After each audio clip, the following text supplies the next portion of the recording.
So yun.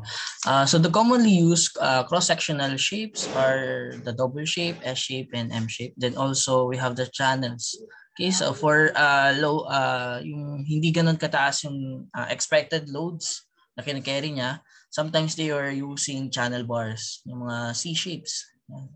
Yan yung pwede nyong gamitin. Okay. So beams built up from plates, pwede rin yun. So pwedeng cover plates. Gumawa ka ng plates, built up section. For example, gumawa ka ng W shape na shape. I-beams using plates. Okay, in the form of I or in the form of back shapes. Okay, so for reason to be discussed later, double symmetric shapes such as the W, M, and S are the most efficient section. Okay, so in general, in flexure, the required and available strengths are moments. Okay, so ang kino-compare naman natin dito sa flexure, okay, the force that we are comparing in flexure is moments. Okay, if you recall sa design of column, we are comparing the strengths based on actual load as compression, di ba? That is in kilonewton or maybe in kips. Okay. However, for flexure, we are comparing the available strength based on kilonewton meter or kips feet. Okay, based on the moment. Okay. So for LRFD design philosophy, just like before, the load resistance factor design.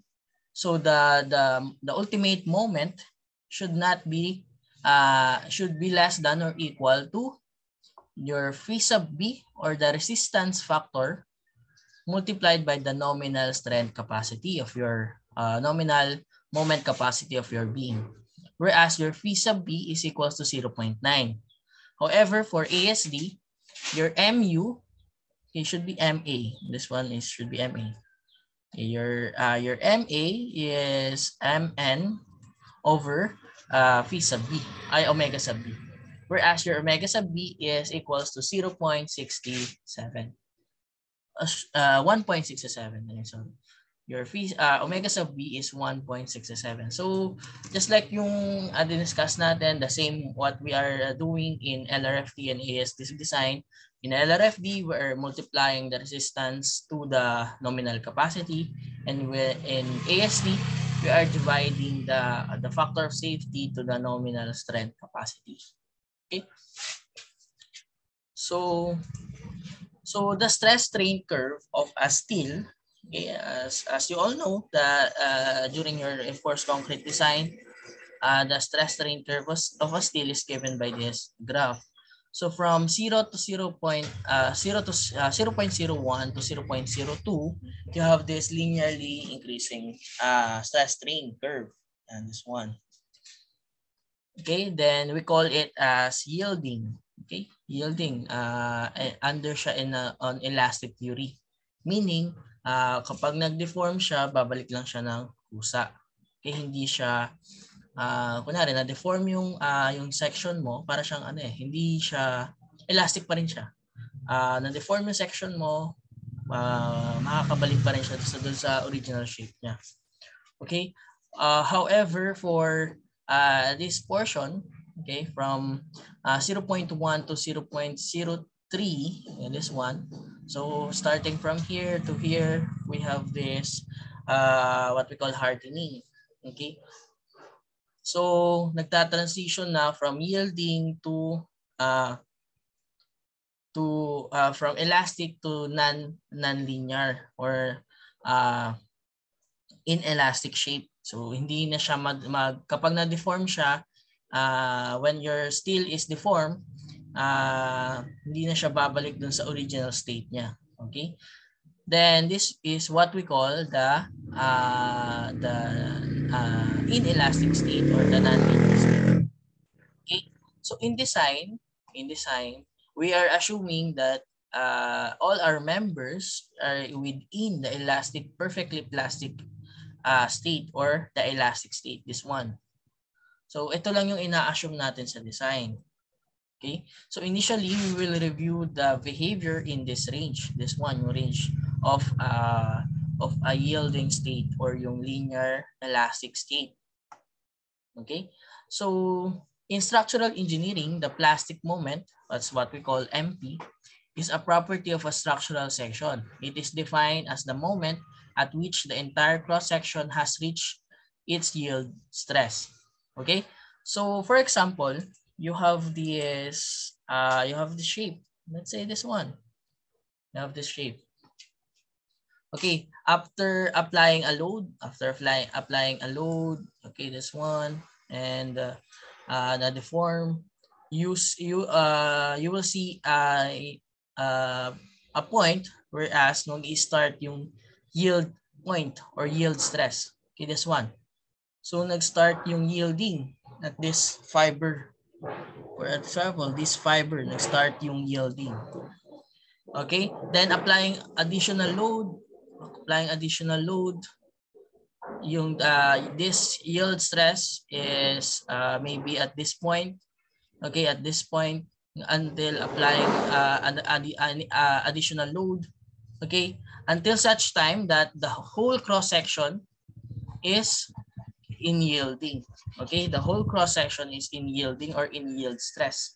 Okay, at that moment at which the whole cross section yield is what we call the plastic moment. Okay, meaning the first yielding, the moment at first yielding is what we call my, or the yield moment. Then after some time, after applying more load, and since the beam is stable and can carry hindi pa siya nagko-collapse and can carry more loads, okay, there is such time that the whole cross section is yielding. Okay, the whole cross section is yielding, and therefore you have this MP. The moment at that point at which the whole cross section is yielding, we call it as plastic moment or MP. Okay, so therefore we can say that your My is less than your MP, meaning your plastic moment is always greater than your yield moment. Okay, so this is theoretically the maximum bending moment that the section can resist. Okay, so meaning this MP is the maximum moment that or the maximum bending moment that a section can carry. So when this point is reached, okay, when the point of that phenomena is reached, okay, they call it as a plastic hinge. That point is a plastic hinge. For example, for this cross section, okay, you see the yield point at this location. Okay, then after applying more loads until such time until collapse, you determine that at this point the whole cross section is yielding. Okay, therefore we can say that this is your plastic hinge. Okay, so when this point is reached, a plastic hinges form, and any load beyond this point will result in theoretical infinite plastic deformation. Okay, so that is the yield moments and the plastic hinges. Okay, so the simple bending of symmetrical shapes and laterally stable are determined based on the bending stress on yielding and the plastic moment. Okay, so again, what we need to know is the My and that MP. Okay, the bending stress at yielding and that plastic moment. The bending stress in yielding is what we know as M sub My, okay, My, and the plastic moment is what we know as M sub P. Okay, a beam is a structural member subjected to bending and shear. As you can see, we have this wide flange with internal moments like this form. Okay, this moment. Okay, so the bending stress in general based on your strength of materials. Okay, the strength of materials. Let's say we consider this shape I-beam. Okay, and this is the centroidal distance Y bar for the half cross section. This one, the Y bar is the centroidal distance of this half section. And this C is the centroidal distance of the whole cross section. Again, the Y bar, the Y, this one, is the centroidal distance of the half section, and this C is the centroidal distance of the whole section. Okay, so in general, the bending stress is given by the formula M MC over I, or we call it moment times the centroidal distance divided by the inertia. Okay, so for maximum stresses, your FB max or your maximum bending is equals to MC over I and equals to M over I over C. Okay, so and that is also equal to the M over Sx, or moment divided by the section modulus. Okay, for structural steel, since we are designing under this stage elastic, perfectly plastic, that is under Fy. Okay, this one under Fy, meaning we are using that our FB max or the maximum bending moment is less than or equal to your Fy. Okay, so moment must not be exceeded to, therefore your moment M sub y, or the yield moment, okay, is equals to Fy times X. Okay, whereas your bending moment that brings the beam to the point of yielding, we call it the yield moment, and the S is the section modulus. Okay, so basically put this FB max to Fy, call this M over S, then your M is equals to section modulus times Fy, and since that is a yield moment, we call it a yield moment, so that is M sub Y, then an Fy, and a section modulus. Okay, so you can see this formula in different books. Okay, so basically the moment is equals to FB over multiplied by the section modulus, or your FB or the bending stress is equals to MC over I, or M over S. Okay, so this is the moment or the yield moment. Okay, the bending stress at yielding. Okay, now we consider what happens once some of the steel yields. Okay, this portion. Okay, this is the assumption. This is the assumption. Okay, so sinimplify yung stress strain curve of a steel. Okay, so what happened when we when some of the steel yields? Okay, meaning the first yielding, after applying more load, nagkaroon na ng yielding at the whole cross section, or maybe other section. Okay, this one. So hindi lang yung point of yielding, hindi lang siya point. Okay, so not only a point, okay, maybe the whole cross section yields. So now we will consider this phenomenon. Okay, so the beyond yielding, the stress is constant. We are assuming that the stress is constant, just like this one, and strain is not related to stress by modulus of elasticity E. Okay, so as you can see, the strain is not related now by the stress. Okay, since they are constant, the stress is constant. Okay, so this modulus of elasticity is not the ratio of the stress over strain. Okay, so that plastic moment, okay, is given by this equation. M sub P is equals to Fy times Z. Okay, multiply by Z. Okay, so when the stage when yielding has been reached, any further increase in the load will cause collapse. Since all elements of the cross sections have reached the yield plateau of the stress strain curve, and unrestricted plastic flow will occur. So for example, you have this simply supported beam with concentric load at the middle. Okay, so we all know that the moment is given by this one. Okay, Then after some time, applying more load, increasing the load in this point load at the middle. Okay, this one. So at first, your F is less than Fy. That's okay. Now, at this case, your F is equals to Fy.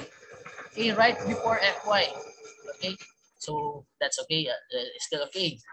Okay, at the point C, this one, at scenario C, your stress is now approximately going away from Fy, okay, or still Fy but has some yielding. Okay, as you can see this, you now have a yielding. Okay, this one, a yielding. Then after applying more load, okay, okay, the stress strain curve or the stress graph is given by this one, and the whole point is now reach its yielding state. Okay, so we call it as a plastic. Okay, plastic hinge. We now have formed a plastic hinge at this point. Okay.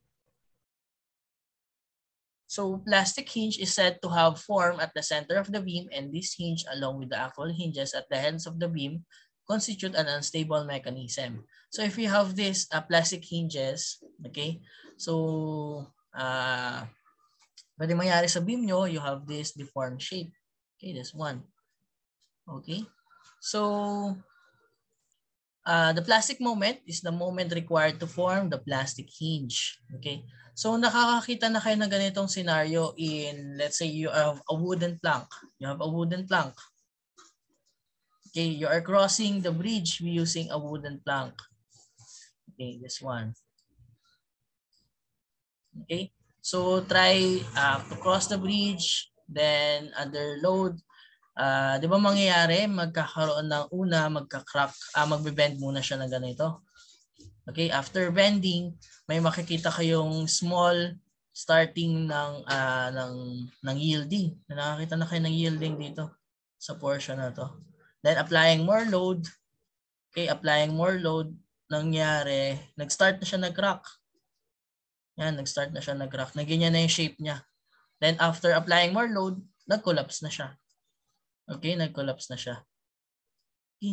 Yan din yung plastic deformation or what we call as this plastic moment. Yung moment na na-form nyo at this load, at this plastic deformation is what we call the plastic moment. Okay? So parang ganun din yung sa cases when you have this wooden bridge. Okay? So ano yung formula? The formula is the plastic moment is equals to Fy times Z. So you know what is Fy? That is the yield stress of steel. So what is Z? Okay, so Z is what we call as the plastic section modulus. Okay, so the yield and plastic moments, for example, we have this elastic neutral axis, this one. So if you recall your strength of materials, the elastic neutral axis, given this perfectly symmetrical shape, okay, the elastic neutral axis is in the centroid. Okay, that is this one, the centroid of the mass of the shape. Okay, so by definition, the elastic neutral axis is the summation of AI y bar sub I all over the summation of AI y bar. So basically this is the Varignon's theorem. Okay, if you recall how to solve for Varignon's theorem. Okay, so the Varignon's theorem is the area y bar A sub total y bar is the summation of your area y bar I. Okay. Okay, so that is this Varignon's theorem. So the centroid that you are solving using the Varignon's theorem is what we call the elastic neutral axis. So what is this plastic neutral axis? Okay, so if homogeneous material similar to Fy, the PNA divides equal areas A sub 1 plus A sub 2 over 2. Okay, so the plastic neutral axis is the location, okay, at which you have symmetrical stresses. Okay, this one, yung point at which yung symmetric yung masses mo, this one. However, this one is the centroid of your stresses. Okay, so in the case of a perfectly symmetrical shape, the plastic neutral axis is equals to the elastic neutral axis and equals to the centroid. That is the case when you have symmetric homogeneous section. Okay, however, for this one, for non-homogeneous section, you can solve using this definition of a plastic section modulus. Okay, so the yield moment in My is equals to Sx times Fy kapag you are defining the moment at the x-axis. Okay, so the inertia is given by this equation, BH cubed over 12 plus summation of AY bar squared. If you recall, this is the formula in the strength of materials or in our mechanics of deformable bodies. Okay, so inertia is given by this is the transfer formula. Okay, I bar x plus the summation of AY bar squared. Okay, then the plastic section modulus Z sub x is equals to the integral of y delta A or D sub A along the boundary A, okay, or along the domain A. So for homogeneous materials, your Z sub x is equals to the summation of A I y bar A. Okay, so the elastic neutral axis is in the centroid, as you can see this one. And this time, if you have a not symmetrical shape, okay, hindi siya perfectly symmetric shape, your PNA divides the equal forces in compression and tension. Your plastic neutral axis now is not in the centroid. Okay, your plastic neutral axis is not in the centroid, meaning this centroid, okay, is not that elastic neutral axis or that centroid is not dividing the equal forces of compression and tension. So hindi pare-parehas yung stresses niya dito. So meaning yung stresses nitong for example this you have this T shape, and we determine that the centroid is, let's say, this one. The centroid is in this location. So in the plastic neutral axis, these stresses, the stress or the compression at this area is not equal to the tension at this area or the stresses at this area. So that is the centroid is not the plastic neutral axis. Okay? Maybe nandito pa sa taas or maybe nandito pa sa baba. Okay? So how to solve for that plastic neutral axis? Okay? So PNA divides the equal forces in compression and tension if all similar grades of steel PNA divide into equal areas. Okay? So sige, that's much better if we try to solve the plastic neutral axis. Okay? So for example 1, for a build-up shown, determine the following. So the elastic section modulus and the yield moment My, and the plastic modulus Z and the plastic moment MP. So bending about x-axis, and the steel is A572, which have a grade 50 or the 50 KSI Fy. Okay, so recall all our formulas. Okay, the section modulus is equals to the inertia over the centroidal distance.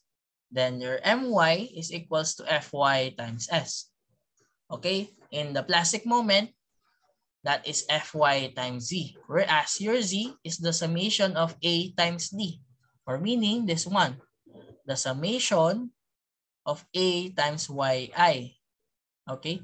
Or if you have non-homogeneous material, is the integral of Y times the dA over the domain area. Okay? So that is Z is equals to summation of AD equals to AT times YT plus AC times YC. Okay? Or the area in tension times the Y bar or the centroidal distance of the area in tension YT plus the area in compression multiplied by the Y sub C. Okay? Sige, let's try to solve. So, let us solve first the yield moment and the section modulus. So, solving for the section modulus S sub X and My is basically determine the I, X, and C. Okay? So, since we have a perfectly symmetrical shape, this one is a perfectly symmetrical shape. Symmetric on X and symmetric on Y. Therefore, we can say that the centroid is in the middle or this location. Okay, that is the centroid. Okay, so how to solve for this Ix? Okay, so first determine the dimensions. Okay, so this dimension, this 3.75 comes from 8 inches. This 8 inches minus 1/2. 8 minus 1/2 is 7.5. Then 7.5 divided by 2, you have this 3.75 inches. So you have this 3.75 inches and this one's 3.75 inches. Okay? Then we convert this 1 feet into inches for the units. Okay? So 1 feet is equals to 12 inches. So we have this one. Okay. So my approach is this one. I will solve for the inertia of this bigger rectangle, the bigger rectangle, okay, minus the inertia of this small rectangle and this small rectangle. Okay, did you get it? So in order for me to solve for the inertia is I want to solve for the inertia of the bigger square or bigger rectangle minus the two small rectangles. This one. Okay. So that is my approach. So for the inertia, the BH cube over 12 in X. So what is the inertia of a rectangle? That is BH cube over 12. Okay, so the BH cube over 12 of my big rectangle minus BH cube over 12 of my small rectangle minus BH cube over 12 of my other small rectangle. Okay, so first my bigger rectangle, that is 8 times 14. Why 14? Okay, 14 because I have this 12 plus 1 plus 1, that is 14 cube over 12. That is for my bigger rectangle. Then for my small rectangle, you have this 3.75 times 12 cube over 12. And my other small rectangle is the same, which is 3.75 times 12 cube over 12, which is the inertia in X is 749.333 inches raised to 4. Okay, now what is my Y sub T or Y sub C? Or my okay, my tension, okay, centroidal distance at the top. This one is Y sub C and this one is Y sub T. Okay, so compression at the top, tension at the bottom. So bakit ganon? So since I am assuming that my deformation is this one, and if my deformation is at that elastic shape, nasa taas is compression, and this one is in tension. Okay, the fibers at the bottom, this is the neutral axis. The fibers at the bottom is in tension, going away. Okay, and the fibers at the top is magko-collide sila, magko-compress sila. Okay, so that is why you have this compression and you have this tension at the bottom. Okay, so this is my y sub c and this is my y sub t. Therefore, my y sub c is 12 plus 1 plus 1, so 14 divided by 2 is 7 inches. That is also 7 inches. Okay, therefore at this one, so ano yung sasolve ko na y sub t? What is my farthest distance to my the farthest distance to my centroid? The farthest distance to my centroid is maybe at this location or maybe at this location, di ba? For example, your centroid is at this point. So ano pipiliin mong farthest distance? The farthest distance is at this location, meaning you have a maximum stress, maximum bending stress at this location. For example, you have now your centroid is determined at this location. So what is the distance? What is the farthest distance? The farthest distance now is at this location. Okay. Therefore, I'm using this as my y, or my farthest centroidal distance, to solve for my my FB max, or my maximum bending stress. Okay. However, in our case, the centroidal distance is at this location at the middle, or at that midpoint, and we have the same y sub c, y sub t. Okay, you have the 7 inches and this one is 7 inches. Okay, so therefore my I sub x, my s sub x is 749.333 divided by 7. You have this 107 inches cube. Okay, so that is inches cube. That is inches raised to 4 divided by inches. You have this inches cube. Then solving for my yield moment. Okay, so I have now my SX, maximum section modulus. Okay, I have now the data to solve for the yield moment. Okay, so to determine the yield moment, Fy, which is 50 KSI, multiplied by Sx, which is 107, I have this 5,350 kips inch. Okay, that is in kips inch. This is kips. This is in inches. Okay, so converting kips inch to kips foot, so just divide it to 12.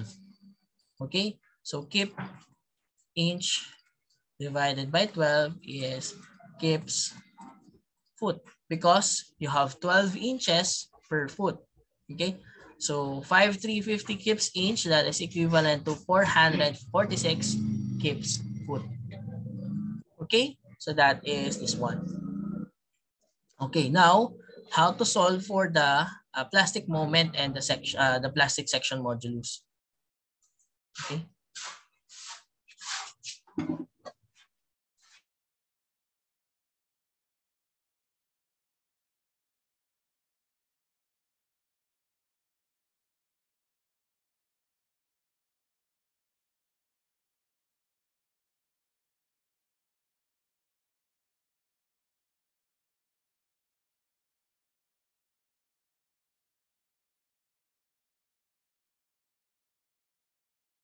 Hello, hello. Can you still hear me, class? Hello.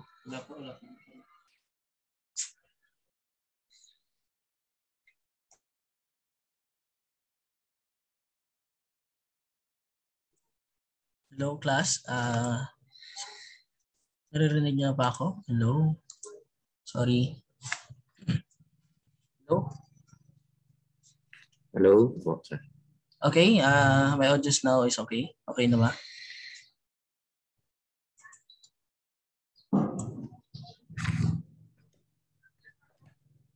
Okay, sige. Nakikita nyo ba yung screen? So, can we continue? Yes, sir. Yes, sir. Yes, sir. So now we are going to solve for MP and CX, or the plastic section modulus.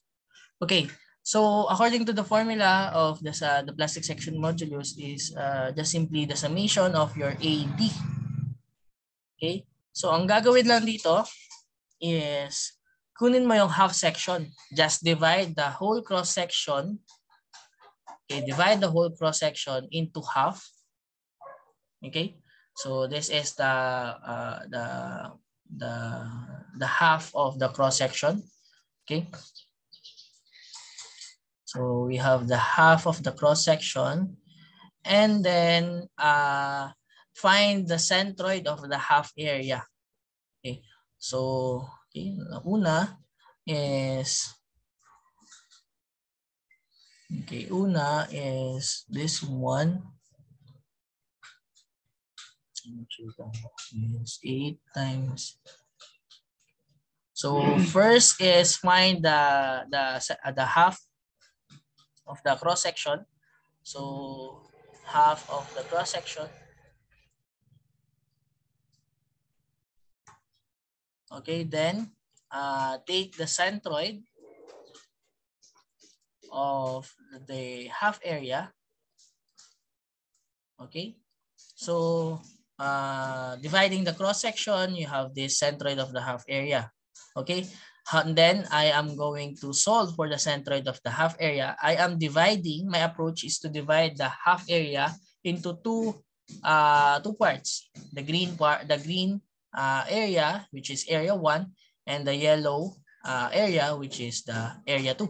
Okay, so area 1 is 8 times 1, that is 8 square inches. And my area 2, which is in yellow, is 6 times 1/2. Okay, so this is 6 inches. This is 6 inches. 6 by 1/2. That is 3 square inches. Okay, so how to solve for the centroid of that half area?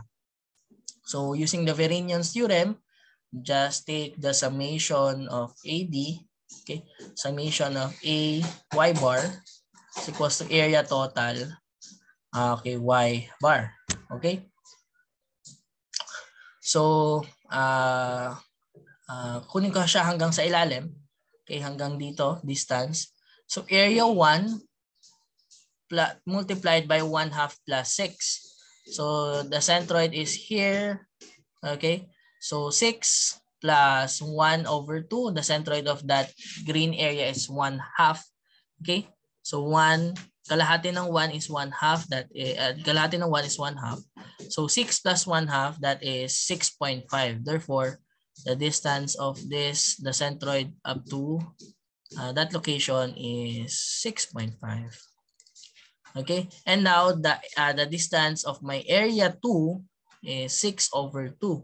The centroidal distance of my area 2 is this location, and that is 3 inches or 6/2. Okay, divided by the total areas, I have this y, which is 5.45 inches squared from the bottom, from this one. So from this location, kasi dito ako nag-take ng distances. Okay, so this is my y bar, the centroid of half area.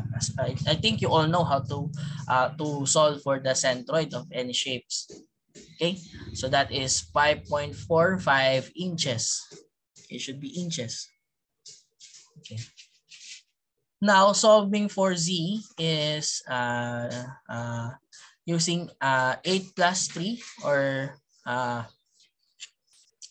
just take the moment, or just take the area times d of my top times yt, and my tension area t times yt, and my compression area c times yc. Okay, meaning the area in my tension and my area in compression, okay, up to the centroid, up to distance to the centroidal, to the centroid. Okay, YT. Okay, so YT, I have this 8 plus 3. Okay, this is my half area. Okay, this is my half area multiplied by 5.45.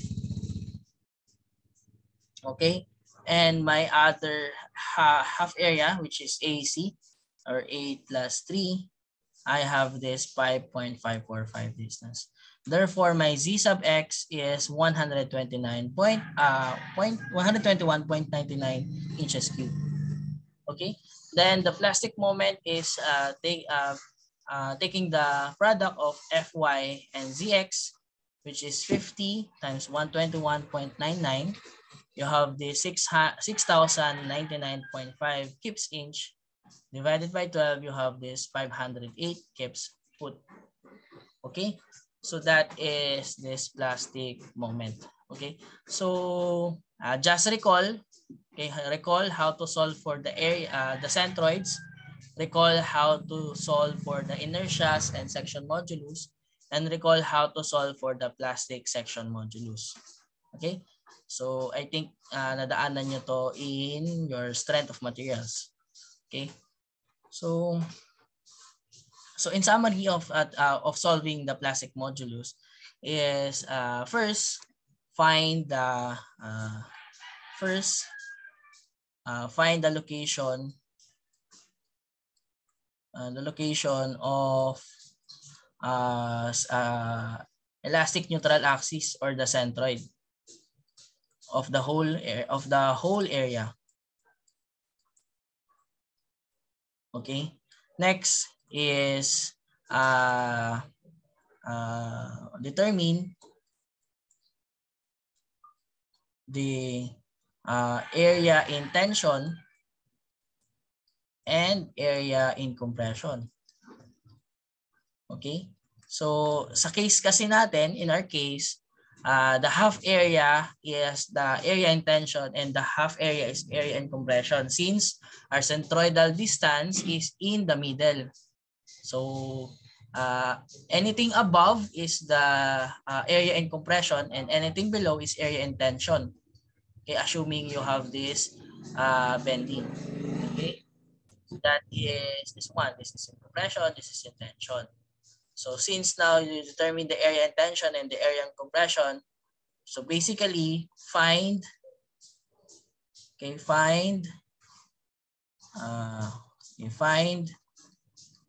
YT and YC. Okay, your YT is the centroidal distance of the total area in tension, and YC is the centroidal distance of the total area in compression. So in our case, the area in tension is 1/2. Okay, the area of tension is 1/2 of the total cross section, 1/2 of the total cross section, and the area and the centroidal distance of the half area is YT. And the same at the bottom, since they are the same figure, your YT and YC is equals. Okay, your area in tension and area in compression is equals. Okay. And YT and YC, find YT and YC distance from the elastic neutral axis. From the elastic neutral axis. Okay, so that is the summary of how to solve for the plastic section modulus. So first, find the location of the elastic neutral axis or the centroid of the whole area. Number 2, determine the area in tension and the area in compression. So if our case is this bending, anything above is area in compression, anything below is area in tension. Okay, then find YT and YC distance from the elastic neutral axis, or YT and YC is the centroid of that area in tension to the elastic neutral axis, and the distance of Y sub C, or the centroid of the area in compression, to the elastic neutral axis. Okay. So given example 2, for given properties W18 by 50, okay, you have this loading, okay, 3 feet, 2 feet, Okay, W18 by 50, A992 steel. The A992 steel has an FY of 50 KSI, a section modulus of 88.9 and 101.00 inches too. Okay, if we are using a common shapes, okay, based on manufacture, based on fabrication, you already have SX and ZX. You don't need to solve for SX and ZX. Okay. However, if you have this one built up section, you need to solve for SX and ZX. Okay. So given the properties of W18 by 50, you have section modulus and X is 88.9 inches cube, and this plastic section modulus 101.0 inches cube. So solving for the plastic moment is very straightforward. Fy times Cx, that is 50 times 101. That is equals to 420.8 kips feet. Okay, so they just divide it by 12. You have this 420.8 kips feet. Okay, so next is the stability. So if the beam can be counted on to remain stable up to fully plastic condition, the nominal moment can be taken as the plastic moment capacity. Okay? So ibig sabihin pala, hindi always, okay, not always, the beam is not always reaching the plastic moment. Okay? So kailan mangyayari na ma-reach na yung plastic moment? If the beam remains stable, okay, if the beam remains stable up to fully plastic condition, we can say that the nominal moment strength is equal to the plastic moment strength, or MP. Okay, di ba napansin natin MY. After MY, applying more load up to MP. Okay, however, this is not always happening. Okay, this is not always happening na pupunta yung MY up to MP if our beam is not stable. If our beam is not stable or not remain stable during that time, we cannot reach this plastic moment. We cannot use this. We cannot maximize. In other words, we cannot maximize the full potential of our beam since our beam is not stable. Okay? So otherwise, if our beam is not stable, their nominal moment will be less than MP. Okay? So how can we know that our beam is stable or not stable, or remain stable or not remain stable? Okay, so that is L sub B, referred to as the unbraced length. So braces restrain either the lateral movement of the compression flange or the twisting and torsion. Okay, so magkakaroon ng instability if you have twisting and torsion. So magtutwist this one. For example, I have this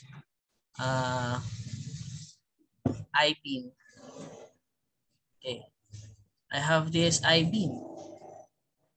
Okay, sorry. I think for example, I have this let's say this one.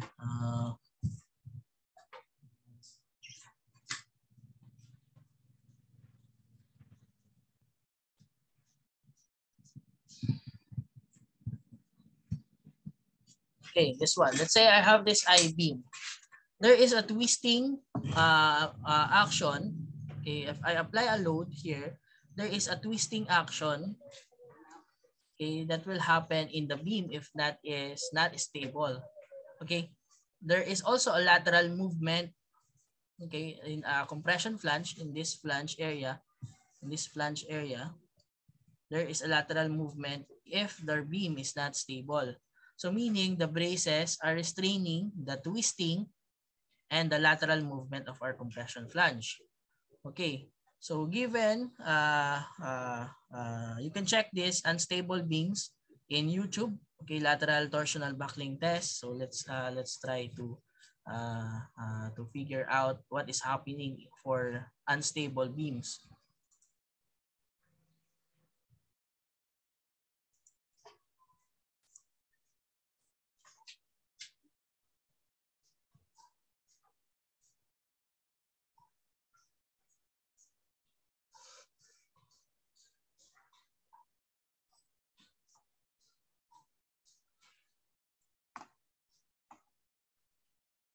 Okay. Nakalagay dito sa gilid, so upper right is the vertical displacement versus the force. And this lower right is the horizontal displacement versus the force applied. Okay.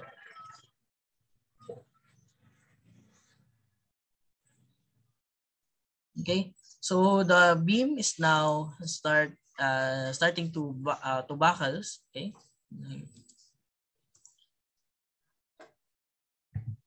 This one.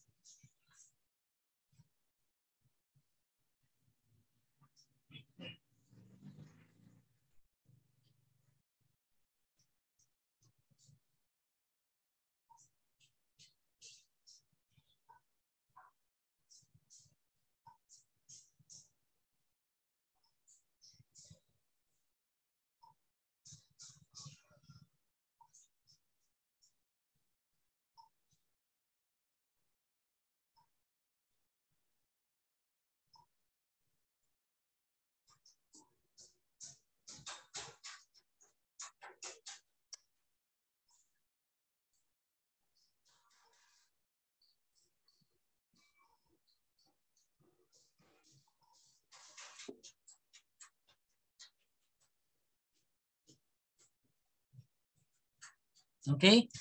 So I think nakikita nyo naman yung nangyayari. So I have this, let's see, this one. Okay. So there is a twisting action happening in our unstable beams. There is a twisting action here and also this one. There is a twisting action. And as you can see, this is the compression flange, this one. Yung top flange is the compression flange. Okay. At the compression flange, there is a lateral displacement. Okay. You can see nag-deform siya, nagkaroon siya ng lateral displacement over here. Okay. Lateral displacement here. And this lateral displacement. Okay. So meaning, if we restrain the beam in torsion and in twisting and in lateral movement in the compression flange, we can reach the plastic moment, or we can say that our beam is stable. So how are we going to restrain the beam, or ano yung gagawin natin in construction to restrain the lateral displacement of a compression flange and the twisting action of the beam due to that applied load. Okay? So, ang pwede natin gawin is to create a shear connectors or an embedded flange. Okay? So, example of laterally stable beams is a continuous support from floor slabs. Okay? Therefore, your unbraced length L sub B is equals to 0. Your unbraced length is the length which is the maximum unbraced length, or yung length at which you have no lateral bracing. Okay. So by use of floor slabs, or by use of shear connectors and embedded flange. So paano ba kasi ginagawa yung slabs, concrete slabs in steel construction? Okay. So in steel construction, ang ginagawa nila kasi is using concrete slabs. Okay, this one, concrete slabs. So to join the steel beams and concrete slabs is by using a shear connectors. This one, this is the shear connectors. Okay, this is a shear connectors. Or by embedding the flange into to the concrete. So embed mo yung flange into the concrete, you have embedment. Okay, you have embedment of compression flange. This is the compression flange and this is the tension flange. So if we restrain the compression flange by means of embedding or by means of shear connectors, we can say that this is a stable beams and the LB is 0, or the unbraced length is 0. So the laterally supported beam or continuously braced beam ensures that the buckling of the compression flange cannot occur prior to its participation to develop the moment strength of the structure. So meaning, we can reach that plastic moment, okay, given that we embedded the compression flange or we use a shear connectors. Another example of laterally stable beams is by means of introducing support bracing or intermediate bracing, just like this one. Okay, I have this support bracing. Okay, I have this intermediate bracing. Yeah, kikita nyo. You have this. However, your LB is not zero. Okay, the unbraced length is not zero since you are not continuously supporting your compression flange. However, there is a small LB. Pinaliit nyo na yung unbraced length LB. So LB is maybe smaller. LB, this one is yung LB.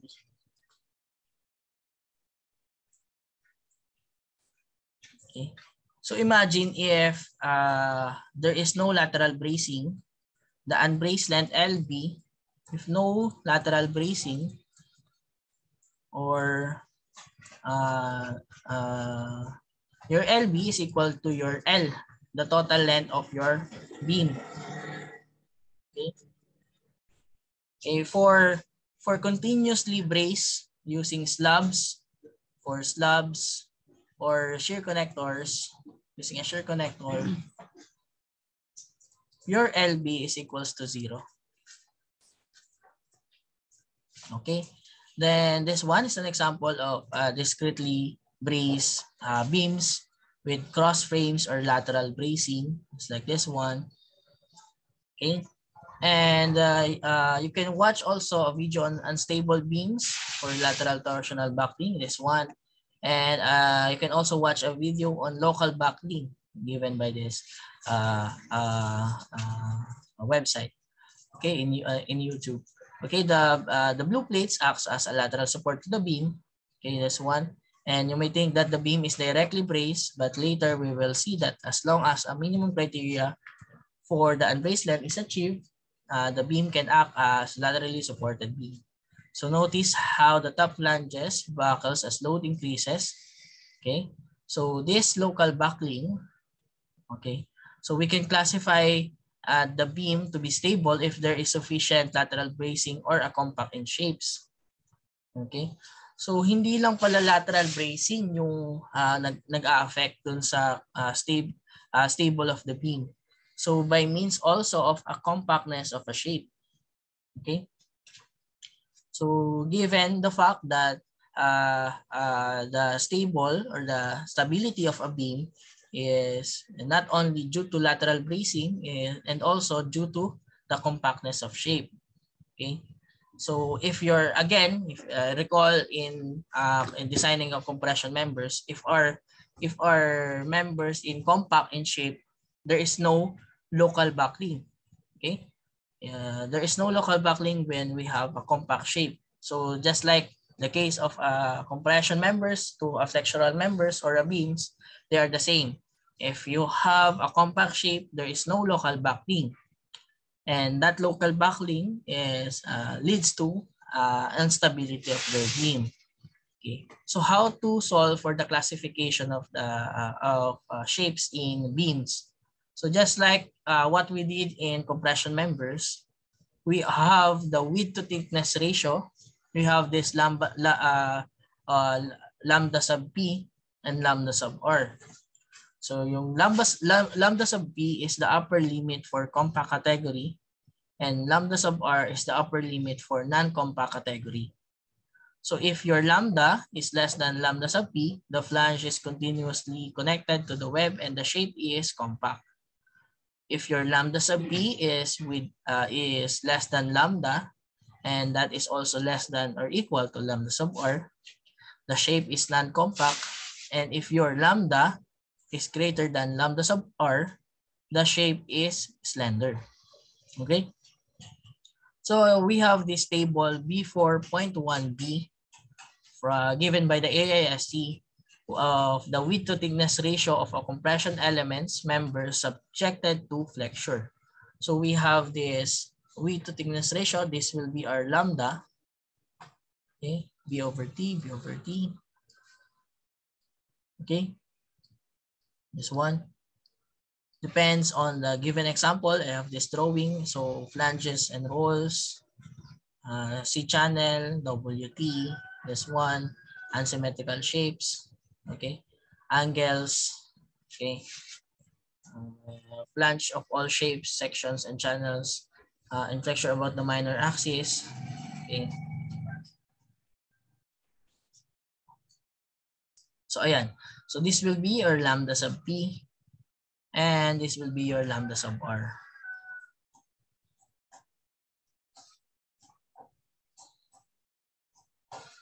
Okay, so this is for the unstiffened elements, and this is for the stiffened elements. So the classification of shapes for hot-rolled eye shapes only is given by this summary. So given by the flange, you have this BF over 2TF, lambda sub P, lambda sub R, and for the web, you have this H over TW 3.76 and 5.7. The flange again is the unstiffened elements, and this web is the stiffened elements. Okay, I think I need to write it down. This is unstiffened elements, and this is stiffened elements. Okay, and the conclusion is if your lambda is less than or equal to lambda sub P, that is compact. If your lambda is between lambda sub P and lambda sub R, that is non-compact. And if your lambda is greater than lambda sub R, the shape is slender. Okay? So in summary of our discussion, therefore, there are three criteria of beam strength. Strength if beams is stable, strength based on lateral stability, and strength based on the compactness. Okay, so ito yung mga criteria natin. Check natin siya kung stable. Okay, given if that is a compact or laterally stable. Okay, if that's stable, maybe you can check this lateral stability and compactness. And the stable beams strength is equals to MP equals to FYCX. Kapag stable beams, stable yung beam mo, or meaning you have a compact shape and laterally stable beams, the nominal strength is equals to MP FYCX. Otherwise, if your beam is not stable, your beam cannot reach the plastic moment.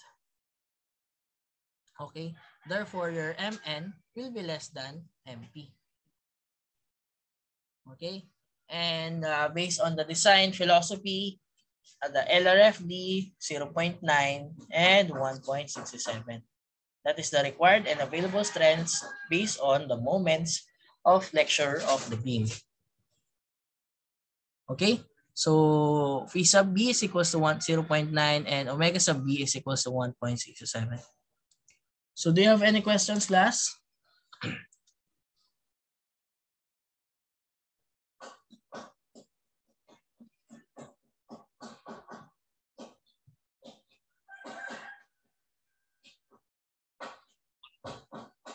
Okay, so wala. So for the reference, you can check this style design by SEGI or the AISC manual or the National Structural Code of the Philippines. Okay, so so for now, maybe you can start advanced reading for module 9 and module 10. Module 9 is the AISC requirements for designing beams. Okay, designing beams. Okay, and module 10 is the deflection and shear criteria in designing beams. Okay.